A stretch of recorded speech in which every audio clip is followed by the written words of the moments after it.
7 de la mañana, 34 minutos. Saludamos a Luis Fernando Mejía, director ejecutivo de FEDesarrollo. Doctor Mejía, bienvenido a RCN Radio. Buen día.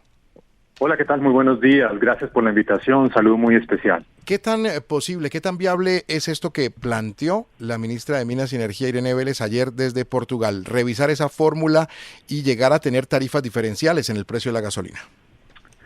Pues mire, lo primero es decir que si bien hemos aplaudido la decisión del gobierno nacional, muy impopular, entre otras cosas, de ir aumentando el precio de la gasolina desde hace ya varios meses, es una decisión que consideramos muy seria, muy responsable, especialmente desde el punto de vista fiscal. También en este caso hay que decir que este tipo de anuncios pues van justamente en la dirección contraria a lo que se requiere desde el punto de vista de varios elementos. Ratifico el tema fiscal. El año anterior el subsidio de la gasolina le costó al Estado, es decir, a todos los colombianos, más de 30 billones de pesos. Es una cifra insostenible, supera por mucho, por ejemplo, el tamaño de la reforma tributaria aprobada el año anterior, que fue la más ambiciosa de la historia colombiana reciente. En ese sentido, pues indudablemente cualquier cambio en el precio de la gasolina, por ejemplo, con estas ideas de que eventualmente el precio local de la gasolina no refleje el precio internacional, pues en la práctica significaría un sacrificio muy importante de impuestos para el gobierno nacional y además de dividendos a través de la participación mayoritaria que tiene la nación en la principal empresa del país, que es Ecopetrol. Además, es una medida que no es coherente con la agenda de sostenibilidad ambiental, de transición energética. En esa agenda, creo yo, pues por supuesto no cabría un subsidio al consumo de un combustible fósil como es la gasolina o el ACPM.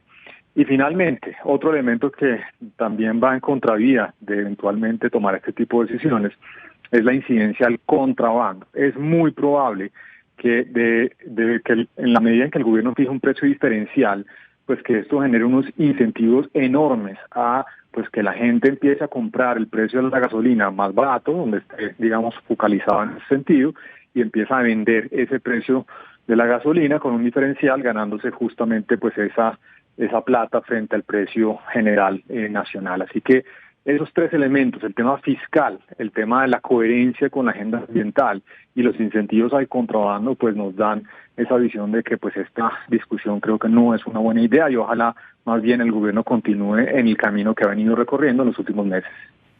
Doctor Luis Fernando, pero para ser muy francos con la audiencia, ¿hay alguna manera de aliviar el tema de los precios de la gasolina? Ya sabemos que no le gusta, pero ¿hay alguna otra alternativa o definitivamente lo que tenemos es que resignarnos a que esa fue una decisión responsable desde el punto de vista fiscal que había que asumir en algún momento y que lo que vamos a tener que seguir es viendo estos precios crecer de aquí hasta que se acabe el año?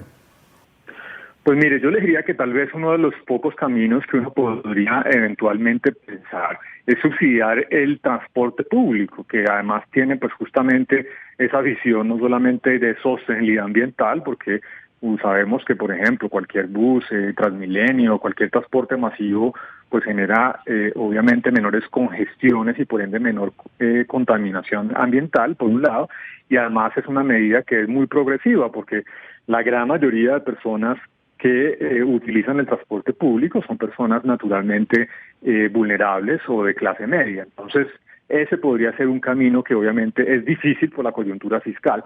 De otra manera, no hay ninguna alternativa y como usted bien lo dice, pues lo que tenemos los colombianos es que prepararnos a que la gasolina va a tener que continuar subiendo de precio. ¿Y por qué?